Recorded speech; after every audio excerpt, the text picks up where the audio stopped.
জামাত ইসলাম জান্নাতের টিকিট বিক্রি করে। তো এই জান্নাতের টিকিট বিক্রি করাটা আসলে আপনাদের দলের অভ্যন্তরীণ আসলে সিদ্ধান্ত বা এরকম কোনো কিছু আসলেই বাস্তবে হচ্ছে কিনা এই ব্যাপারটা একটু ক্লিয়ার করুন। আসলে আপনি জান্নাতের টিকিট আপনার কাছে কি বিক্রি করছে? আমরা তো সোশ্যাল মিডিয়াতে ঢুকলে দেখি। আচ্ছা, আসলে জামাতে ইসলামী যদি ক্ষমতায় আসে তাহলে হিন্দু বা আসলে যারা অন্যান্য ধর্মের মানুষ আছে তারা আসলে তেমন ফেসিলিটিস পাবে না। সব ফেসিলিটিস আসলে যারা জামাতে ইসলামীতে আছে বা ইসলামী মানুষগুলো আসলে ফেসিলিটিস পাবে। আসলে সকল ধর্মগুলো আসলে ব্যালেন্স করবে কিনা জামাতে ইসলাম সেই জিনিসটা আসলে জি জানতে জি চাই। ধন্যবাদ। আসলে জামাত আপনি যদি আতাউর রহমান না হয়ে, আমার প্রশ্ন হচ্ছে আপনি যদি ভোটার হতেন তাহলে আপনি আতাউর রহমানকে কেন ভোট দিতেন? কসবা বর্তমানে যে অবস্থায় আছে আগামী 5 বছরে আপনি আসলে কসবাকে কোন অবস্থায় দেখতে চান? আপনার আসলে শিক্ষাগত যোগ্যতা এরকম কোনো কিছু যদি সাধারণ মানুষ জানতে চায় আপনি আসলে যদি প্রকাশ করেন সবার সামনে। রাজনৈতিক দলগুলো আসলে টাকা দিয়ে ভোট কেনার একটা সংস্কৃতি থাকে। সেই ক্ষেত্রে আসলে আপনার অবস্থানটা কি এবং আপনার দলের আসলে অবস্থান কি এই টাকা দিয়ে ভোট কেনার বিরুদ্ধে? আসসালামু আলাইকুম সুপ্রিয় দর্শক, আজকে আমরা উপস্থিত হয়েছি বাংলাদেশ জামাতে ইসলামের মনোনীত প্রার্থী জনাব আতাউর রহমান সরকারের কাছে। আজকে নির্বাচনের যে প্রস্তুতিমূলক কিছু কাজ করছেন তারা। আজকে সাধারণ জনগণের আসলে বাংলাদেশ জামাতে ইসলামীর কাছে কিছু প্রশ্ন থাকে, সেই প্রশ্নগুলো আসলে সাধারণ জনগণের কণ্ঠে যে প্রশ্নগুলো আসলে তাদের কাছে করা প্রয়োজন ছিল সেই কিছু প্রশ্ন আমি তুলে ধরবো আতাউর রহমানের কাছে এবং জানার চেষ্টা করব যে আসলে তাদের আসলে নির্বাচন নিয়ে প্রস্তুতি কি এবং নির্বাচন পরবর্তী সময়ে আসলে তারা কি কি কাজ করবেন।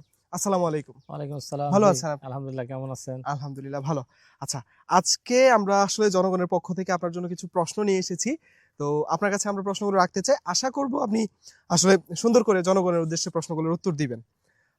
আমার যে প্রথম প্রশ্ন আপনার জন্য রয়েছে সেটি হচ্ছে যে আসলে কসবায় আপনি যদি আতাউর রহমান না হয়ে, আমার প্রশ্ন হচ্ছে আপনি যদি ভোটার হতেন তাহলে আপনি আতাউর রহমানকে কেন ভোট দিতেন?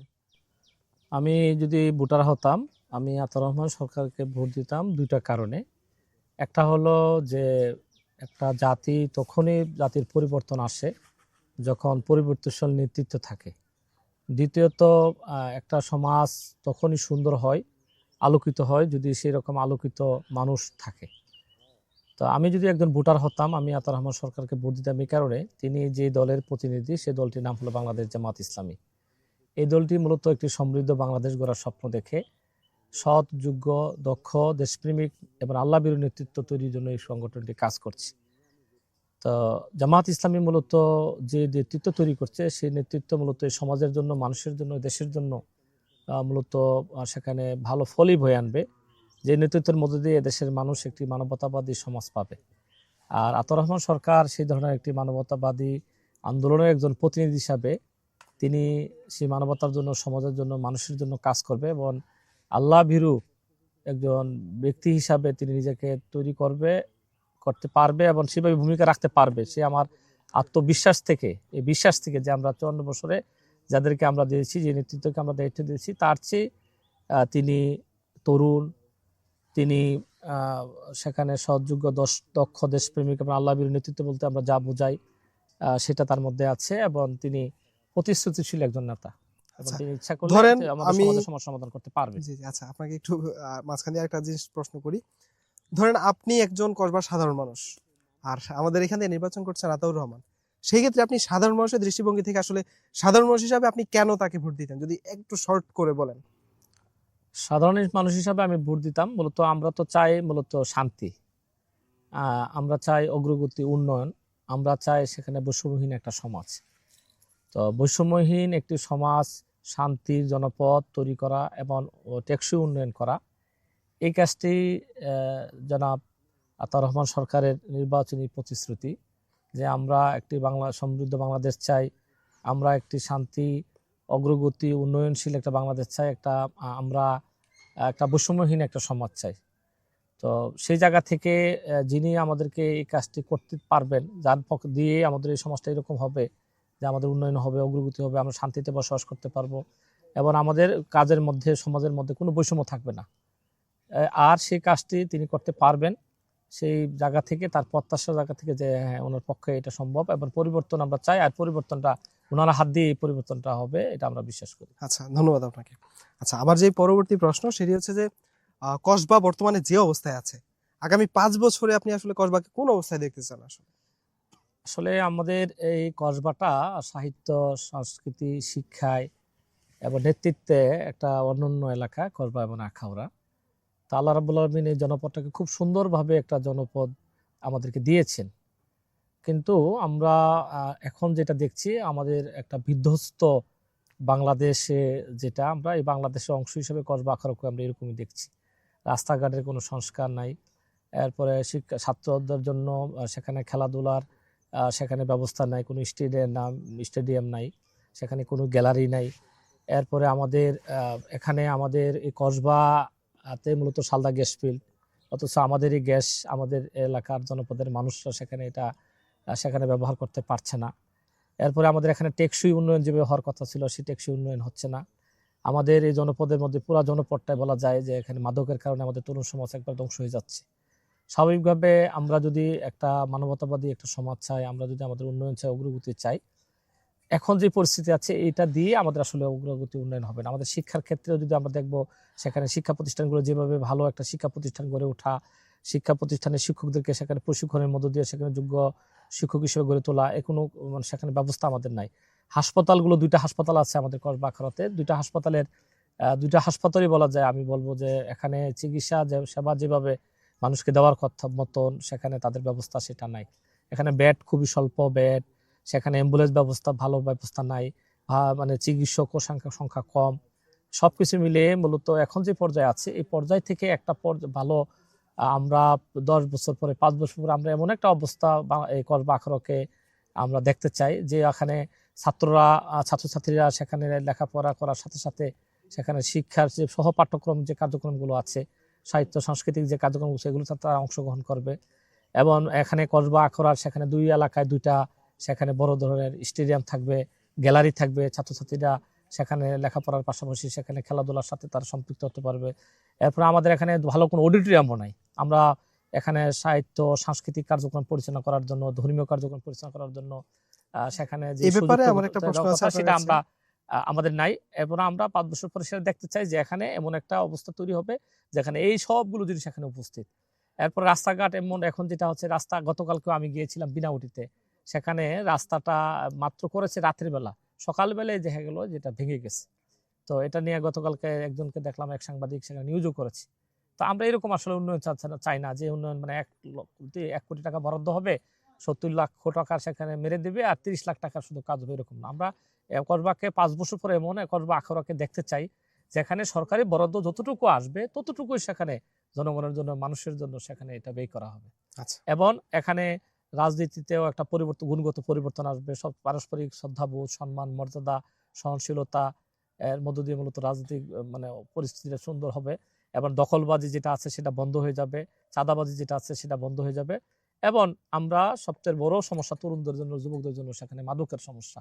ভারত থেকে সেখানে মাদক আসার কারণে এটা আসলে দ্বিতীয় টেকটাবের মতন একটা অবস্থা আমাদের তৈরি হয়েছে। আমরা চাই যে এটা 5 বছর পরে এই কসবা আখাউড়াতে এটা আর থাকবে না ইনশাল্লাহ। আচ্ছা। এই কসবা আখাউড়াটাকে আমরা চাই যে আমাদের তরুণদেরকে গড়ে তোলার জন্য একটা সুন্দর জায়গা। এরপরে আত্মকর্মসংস্থানের ব্যবস্থা করা, এখানে এটা আমাদের কিছুই নাই। এখানে যদি আমরা বড় বড় শিল্প কারখানা করার ক্ষেত্রে শিল্পপতি যারা আছে এদেরকে আমরা উদ্বুদ্ধ করতে পারি, আমাদের গুণীজন যারা আছে এদেরকে আমরা উদ্বুদ্ধ করি, শিক্ষা সাহিত্যের ক্ষেত্রে আরো কিভাবে তরুণদেরকে সেখানে আরো মোটিভেশন করা যায়, গড়ে তোলা যায়, সাংবাদিকতার ক্ষেত্রে শিক্ষা, পরে মানে শিল্পী, সাহিত্যিক, লেখক, বুদ্ধিজীবী তৈরি করার ক্ষেত্রে আরো যে কার্যক্রমগুলো নেওয়া যায়, এই কার্যক্রমগুলো আমরা সেখানে নিয়ে বড় একটা জায়গায় আমরা এখানে কসবা আখাউড়াকে নিয়ে যাবো ইনশাল্লাহ। 5 বছর পরে ওই রকম একটা চিত্র আমাদের সামনে থাকবে। আচ্ছা, আপনাকে অসংখ্য ধন্যবাদ। এরপরে আমার যে প্রশ্ন আপনার কাছে, আমরা সবসময় চাই যে আমাদের যে নেতৃত্বটা আসলে একটা সৎ এবং একজন শিক্ষিত মানুষ আসলে আসুক। তো এই জন্য আমরা চাচ্ছি যে কসবাতেও যাতে কসবার সাধারণ মানুষের যেটা চাওয়া, আমি অনেক মানুষের সাথে কথা বলেছি, সবাই চায় একজন শিক্ষিত মানুষ হিসেবে আসুক। সেক্ষেত্রে আপনার আসলে শিক্ষাগত যোগ্যতা এরকম কোনো কিছু যদি সাধারণ মানুষ জানতে চায়, আপনি আসলে যদি প্রকাশ করেন সবার সামনে। আমি তো আলহামদুলিল্লাহ আমি কসবা সরকারি স্কুল দিয়ে মূলত আমার লেখাপড়া শুরু হয়, কসবা সরকারি বালক উচ্চ বিদ্যালয়, ওই সময় এটা ছিল কসবা সরকারি পাইলট উচ্চ বিদ্যালয়। এরপরে আমি সর্বশেষ লেখাপড়া করি ঢাকা বিশ্ববিদ্যালয়ে, পোস্ট গ্রাজুয়েশন সম্পন্ন করি ঢাকা বিশ্ববিদ্যালয় থেকে। এবং আমি মাদ্রাসা লাইনেও সেখানে কামেল পর্যন্ত আমি লেখাপড়া করি, কসবা টিএল ডিগ্রি কলেজ, এরপরে আরাবারি সাইদিয়া কামিল মাদ্রাসা, কুমিল্লা ভিক্টোরিয়া বিশ্ববিদ্যালয় কলেজ এবং ঢাকা বিশ্ববিদ্যালয়, থেকে আমি পোস্ট গ্রাজুয়েশন সম্পন্ন করি, এবং এশিয়ান ইউনিভার্সিটি অফ বাংলাদেশ থেকেও আমি মাস্টার্স করেছি 3টা বিষয়ে। মূলত আমি সেখান থেকেও মাস্টার্স সম্পন্ন করি এশিয়ান ইউনিভার্সিটি অফ বাংলাদেশ থেকে। এটা হলো মূলত আমার একাডেমিক অবস্থানটা। আচ্ছা, তাহলে তো সাধারণ মানুষ আসলে বুঝতে পারবে আপনার শিক্ষাগত যোগ্যতা কেমন। আচ্ছা, এরপরে আমার যে প্রশ্ন, এবার যদি ইলেকশনে আমরা সবসময় বাংলাদেশে যেটা দেখি যে আসলে ইলেকশনের পূর্ব মুহূর্তে আসলে বিভিন্ন রাজনৈতিক দলগুলো আসলে টাকা দিয়ে ভোট কেনার একটা সংস্কৃতি থাকে। সেই ক্ষেত্রে আসলে আপনার অবস্থানটা কি এবং আপনার দলের আসলে অবস্থান কি এই টাকা দিয়ে ভোট কেনার বিরুদ্ধে? আমরা এটা সবসময় আজকে বলি, বিশ্বাস করি যে আজকের এই 500 টাকা, আজকের এই 300 টাকা, এই 300 টাকা দিয়ে সেখানে যদি আমাদের মাথাটা বিক্রি হয়ে যায়, তাহলে আমরা আমাদের উন্নয়ন থেকে আমরা বঞ্চিত হয়ে যাব। 500-300 টাকার কাছে যদি আমাদের মাথা বিক্রি হয়, সেখানে আমরা বৈষম্যহীন একটা সমাজ পাবো না। টাকার কাছে যদি আমরা মাথাটা আমাদের বিক্রি হয়ে যায়, তাহলে আমরা একটা ইনসাফপূর্ণ সমাজ পাবো না। টাকার কাছে যদি আমাদের মাথাটা বিক্রি হয়ে যায়, আমরা আমাদের কসবা আখাউড়াকে যেভাবে দেখতে চাই, যে এখানে উন্নয়ন হবে, অগ্রগতি হবে, শিক্ষা, সাহিত্য, সংস্কৃতি, নেতৃত্বে আমাদের তরুণরা এগিয়ে যাবে, এরপরে আমাদের মধ্যে একটা মাদক মুক্ত একটা সুন্দর একটা সমাজ ব্যবস্থা কায়েম হবে, এটা অর্থের কাছে যদি বিক্রি হয়ে যায়, এই ধরনের সমাজ, আমাদের প্রত্যাশিত সমাজ আমরা পাবো না। তো আমি মনে করি যে আসলে টাকার কাছে দেশের মানুষ কিন্তু আসলে বিক্রি হয় আপনার না। দলের প্রত্যেকটা অবস্থান কি এই গ্রামে, ব্যাপারে? প্রত্যেকটা গ্রামে আমরা মনে করি যে প্রত্যেকটা গ্রামে কিছু সেখানে প্রতারক আছে, টাউট শ্রেণীর লোক আছে, তারাই মূলত আসলে এই টাকার বেচাকেনার ইয়ার সাথে জড়িত, এবং সাধারণ জনগণ কিন্তু এটার সাথে আসলে জড়িত না। তারা মূলত সেখানে বিভিন্ন দলের কাছে বলে যে এই এলাকায় আমার 500 লোক আছে, 200 লোক আছে, 300 লোক আছে, আমাকে কিছু টাকা দেন, সেখানে আমি টোটাল ভোটগুলো আপনাকে দিয়ে দেব। আসলে জনগণের মাথাটা বিক্রি করা হয়, কিন্তু জনগণ সেখানে সেটা জানেও না। কিন্তু বর্তমানে আমরা দেখেছি, আমরা মানুষের কাছে কাছে যাওয়ার পরে যেটা আমরা দেখলাম, যে বাংলাদেশের মানুষ, বিশেষ করে কসবা আখাউড়ার মানুষ, সেখানে এখানে অর্থের কাছে সেখানে তারা আর মাথা বিক্রি করবে না। তারা আগেও বিক্রি করতো না, কিন্তু তাদের মাথাটা অন্য কেউ বিক্রি করতো। এবার এটা তারা সচেতন আছে, সজাগ আছে, এবং তারা চাচ্ছে মূলত একটা পরিবর্তন। এবং 5ই আগস্ট 2024 মূলত মানুষকে মূলত চোখটা খুলে দিয়েছে, এবং সবাই চাচ্ছে যে একটা পরিবর্তন আসুক, যোগ্য নেতৃত্ব আসুক, সৎ নেতৃত্ব আসুক। এবং নেতৃত্ব শুধু যোগ্য হইলে হবে না, যোগ্যতার সাথে সাথে তার সততা থাকতে হইব, তার মধ্যে দক্ষতা থাকতে হইব, তার মধ্যে দেশপ্রেম থাকতে হইব, তার মধ্যে আল্লাহ ভীরু থাকতে হবে। যিনি আল্লাহকে ভয় পান, তিনি দুর্নীতির সাথে তিনি সম্পৃক্ত হতে পারেন না। যিনি আল্লাহকে ভয় পান, তিনি সরকারি সম্পদকে আমানত মনে করেন, তিনি রাষ্ট্র দায়িত্বটাকে তিনি সেবা মনে করেন, তিনি জনগণের সেখানে তিনি শাসক হন না, তিনি একজন খাদেম হন। এবং আমরা মনে করি যে এবারে নির্বাচনে জনগণের মধ্যে এই একটা আত্ম উপলব্ধি আসছে, এবং নির্বাচনে আসলে জনগণ ভোটের মাধ্যমে তার এই বিষয়টা প্রমাণ করবে, এবং যে এই যে একটা প্রচারণা আছে যে টাকার মধ্যে দিয়ে মানুষ ভোট বিক্রি হয়ে যায়, এটা আর হবে না বাংলাদেশে। আচ্ছা, ধন্যবাদ আপনাকে। আমার আশা করব আমরাও সাধারণ জনগণ সবাই যাতে আসলে যোগ্য ব্যক্তিকেই বেছে নেয়, সে যেই হোক, টাকার বিনিময়ে যাতে আসলে আমরা ভোট না দিই। কারণ টাকা দিয়ে ভোট দিলে কিন্তু আসলে দেখা যায় যে পরবর্তী সময়ে আমাদের দ্রব্যমূল্য থেকে ধরে জীবনযাত্রার যে মান সেটাই আসলে পরিবর্তন হয়ে যায়। তো এই জিনিসটাতে পরিবর্তন হয় আমরা চাই।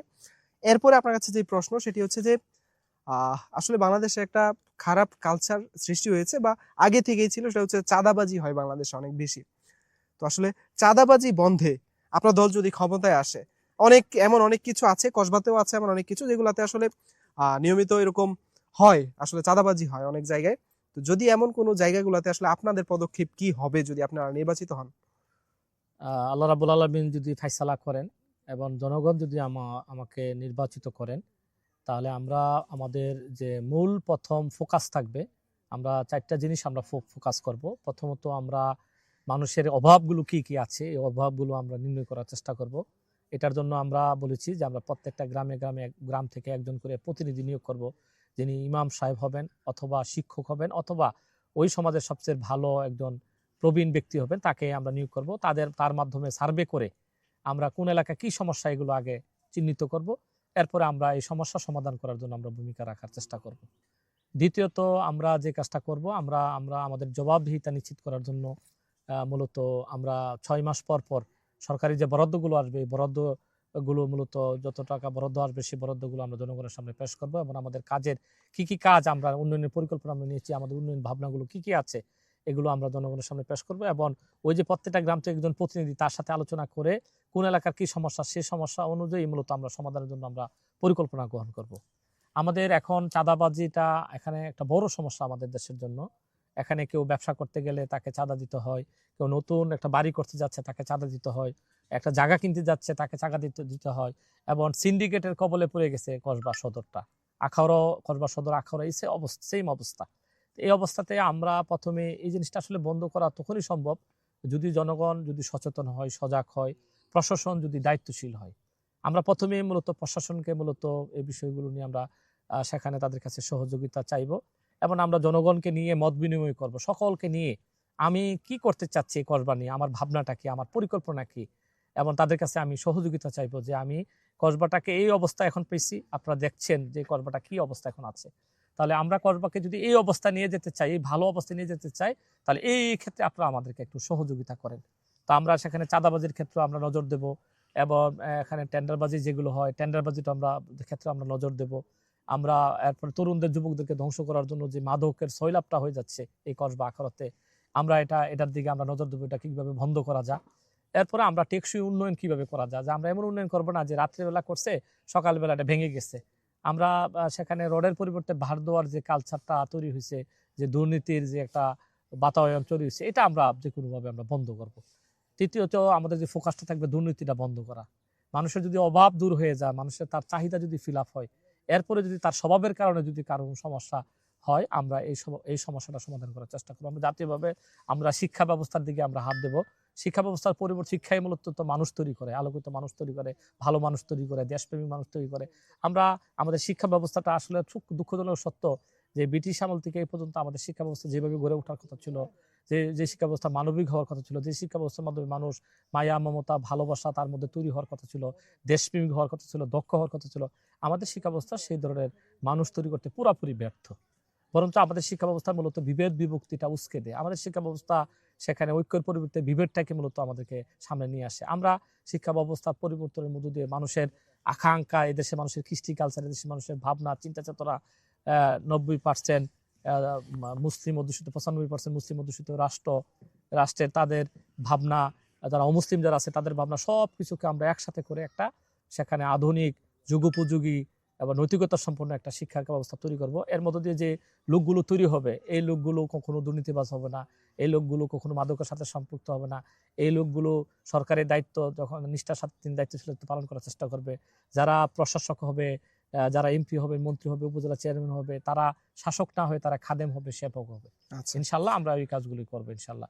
এর মধ্য দিয়ে মূলত একটা পরিবর্তন আমাদের। আরেকটা কাজ করবো আমরা সবচেয়ে, যেটা আমরা স্বাস্থ্য বিষয়ে আমরা সেখানে নজর দেবো। আমরা কসবা এবং আখাউড়া এই দুই জায়গাতে আমরা 6 থেকে 1 বছরের মধ্যে আমরা কমপক্ষে অ্যাম্বুলেন্স ব্যবস্থা, যদি আমরা কসবাতে যদি 5টা অ্যাম্বুলেন্সের ব্যবস্থা করা যেত, আখাউড়াতে যদি 2টা অ্যাম্বুলেন্স ব্যবস্থা করা যেত, তাহলে 2টা ইউনিয়ন মিলে একটা অ্যাম্বুলেন্স পেত।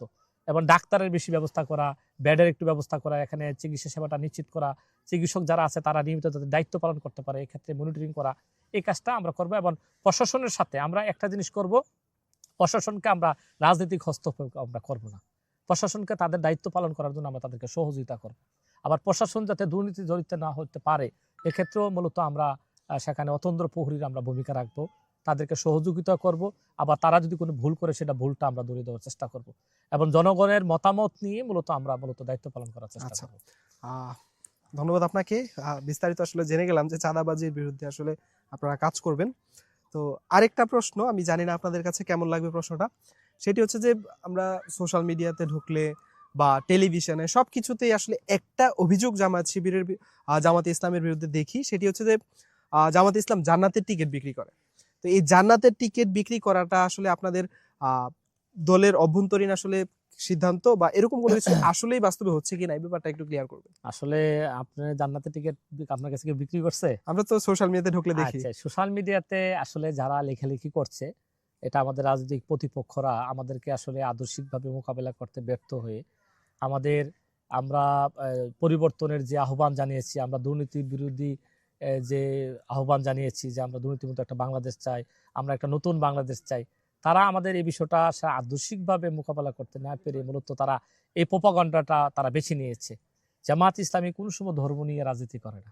জামাত ইসলামী যারা করে, আমরা মূলত প্রত্যেকটা মানুষকে আল্লাহর দাসত্ব কবুল করার আহ্বান জানাই, আমরা প্রত্যেকটা মানুষকে রাসূল সাল্লাল্লাহু আলাইহি ওয়াসাল্লামের আনুগত্য করার আহ্বান জানাই, আমরা প্রত্যেকটা মানুষকে বলার চেষ্টা করি যিনি তোমাকে সৃষ্টি করেছেন তার ইবাদত তোমার করা দরকার, যিনি তোমাকে সৃষ্টি করেছেন তার দাসত্ব তোমার কবুল করার দরকার। আমরা তো সবাই মানুষকে বলার চেষ্টা করি যে দুনিয়াটা হলো অস্থায়ী নিবাস, আখিরাতটা হলো, পরকাল হলো আমাদের স্থায়ী নিবাস।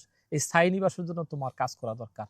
আর একটা মানুষ কোনটা জান্নাত পাবে, কোনটা জাহান্নাম, কোনটা জান্নাত জাহান্নাম, এটা তো কোরআনই আল্লাহ বর্ণনা করে দিয়েছেন যে এই কাজগুলো যারা করবে তারা জান্নাত পাবে, এই কাজগুলো যারা করবে না তারা জাহান্নাম স্পেসিফিক পাবে। ভাবে জান্নাতের আল্লাহ টিকিট বিক্রি করে জান্নাতের এমন কিছু ব্যাপারে আছে? জামাত ইসলামীর কাছে, জামাত ইসলামী কোনো নেতা বাংলাদেশে, কোনো নেতা এরকম কোনো কথা কোথায় বলেছে একটা প্রমাণ কিন্তু কেউ দেখাতে পারবে না। শুধু আসলে বায়বীয় একটা কথা ছেড়ে দেওয়া হয়েছে যে জামাত ইসলামী এখানে জান্নাতের টিকিট, জান্নাতের টিকিট আমরা বিক্রি করবো, জান্নাতের টিকিট তো আল্লাহই বিক্রি করছেন। আল্লাহ বলতেছেন যে হালাল আব্দুল্লুকুম আলা তিজারাতি তুনজিকুম মিন আযাবিন আলিম, তোমাদেরকে এমন একটা ব্যবসার সন্ধান দেব না যে ব্যবসাটা তোমাকে জান্নাতের কি করবে, নিশ্চিত করবে। নিশ্চিত করবে। তোমার তো এখন আমরা জান্নাতের, আমরা যদি ভালো কাজ করি তো জান্নাত, আল্লাহ রাব্বুল আলামিন জান্নাত আমরা পাবো। আল্লাহ বলছেন কুনতুম খায়রা উম্মাতিন উখরিজাত লিন-নাস তা'মুরুনা বিল মারুফ, তোমরাই সর্বশ্রেষ্ঠ জাতি, তোমাদেরকে সৃষ্টি করা হয়েছে মানব জাতির কল্যাণের জন্য। তোমাদের কাজ কি? তা'মুরুনা বিল মারুফ, তোমরা মানুষকে সৎ কাজের আদেশ করবে। আমরা সৎ কাজের আদেশটা আমরা মানুষকে করছি। আমরা সেখানে মানুষকে বলার চেষ্টা করছি যে কোরআন পড়েন। আমি মানুষকে বলার চেষ্টা করছি আপনি একজন মানুষ, মানুষ হিসেবে আপনি ভূমিকা রাখেন।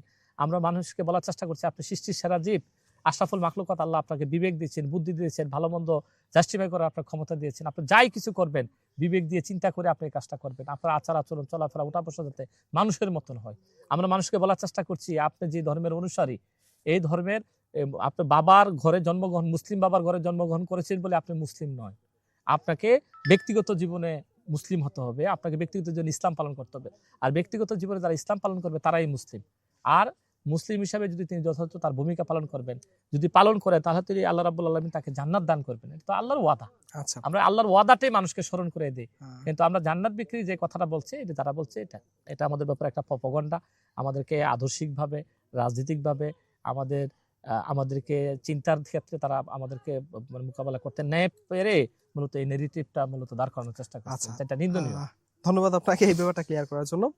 আমরা আসলে বেশিরভাগ সময় শুনি এটা, এই জন্য আপনাকে প্রশ্ন করা।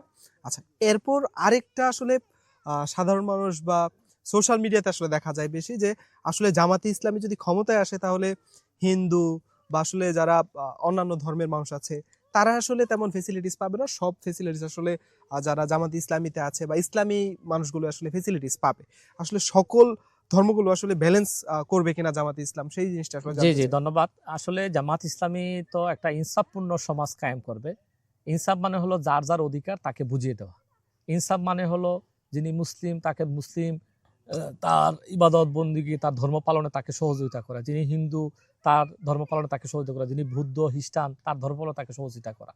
আমরা জামাত ইসলামী ক্ষমতা আসলে এদেশের অমুসলিমরা মূলত নিরাপদ, এমন নিরাপদ থাকবে, মায়ের পেটে যেরকম একজন সন্তান নিরাপদ থাকে, মায়ের কাছে একজন সন্তান যেরকম নিরাপদ থাকে, জামাত ইসলামের কাছে এদেশের অমুসলিমরাও নিরাপদ থাকবে।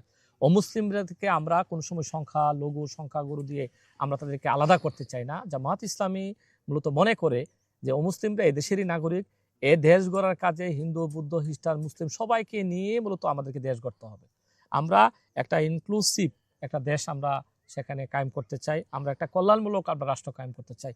আর এই কল্যাণ রাষ্ট্রে সেখানে সকল ধর্ম, সকল মতের, সকল পথের, সকল চিন্তার, সকল মতাদর্শের সব লোকগুলোকে সাথে নিয়ে মূলত আমরা একটা বাংলাদেশ কায়েম করব, যেখানে নিরাপত্তার সাথে তারা কাজ করতে পারবে।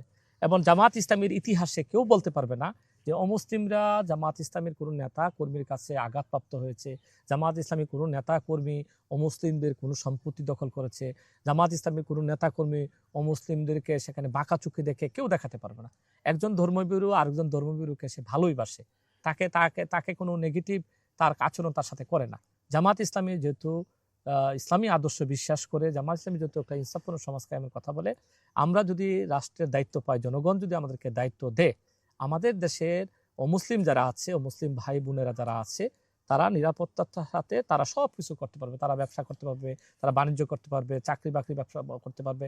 এক কথা নাগরিক যে সুযোগ সুবিধাগুলো আছে, 5টা যে মৌলিক অধিকার মানুষের, অন্ন, বস্ত্র, বাসস্থান, শিক্ষা, চিকিৎসা, এটা একজন মুসলিমের জন্য যা থাকবে একটা অমুসলিমের জন্য সেটা থাকবে। এটা একজন পুরুষের জন্য যা থাকবে একটা নারীর জন্য সেটা থাকবে। এটা এখানে অসুস্থ মানুষের জন্য যেরকম থাকবে একটা সুস্থ মানুষের জন্য থাকবে, একটা প্রভাবশালী মানুষের জন্য যেটা থাকবে একটা সাধারণ একজন মানুষ জনগণের জন্য সেটা থাকবে। এক কথায় আমরা যদি ইনসাফপূর্ণ সমাজ কায়েম করি, আমাদের ইনসাফের ভিতরেই সেটা থাকবে যে প্রত্যেকটা মানুষের যার যার অধিকারটা সেটা তাকে বুঝিয়ে দেওয়া। আচ্ছা, ধন্যবাদ আপনাকে। দর্শক, আমরা অনেকগুলো প্রশ্ন ছিল বাংলাদেশ জামাত ইসলামী মনোনীত প্রার্থী জনাব আতাউর রহমানের কাছে, এবং আমরা চেষ্টা করেছি জানার যে আসলে সাধারণ মানুষের কি কি প্রশ্ন থাকে, সেই প্রশ্নগুলোর তিনি জবাব দিয়েছেন। আপনাদের যদি মতামত থাকে আপনারা জানাতে পারেন কমেন্টে। আর যদি পরবর্তীতে আসলে তাদের কাছে বা কোনো যে জনগণ নিয়ে কাজ করেন যারা আছেন জনপ্রতিনিধি, তাদের কাছে যদি আপনাদের কোনো প্রশ্ন থাকে সেটি জানাতে পারেন আমাদের কাছে। আমরা চেষ্টা করব আপনাদের প্রশ্নগুলোকে যারা জনপ্রতিনিধি আছে তাদের কাছে তুলে ধরার। দর্শক, অসংখ্য ধন্যবাদ আপনাদেরকে এতক্ষণ আমাদের এই আলোচনাটি শোনার জন্য। ধন্যবাদ আপনাদেরকে। আসসালামু আলাইকুম। আসসালামু আলাইকুম।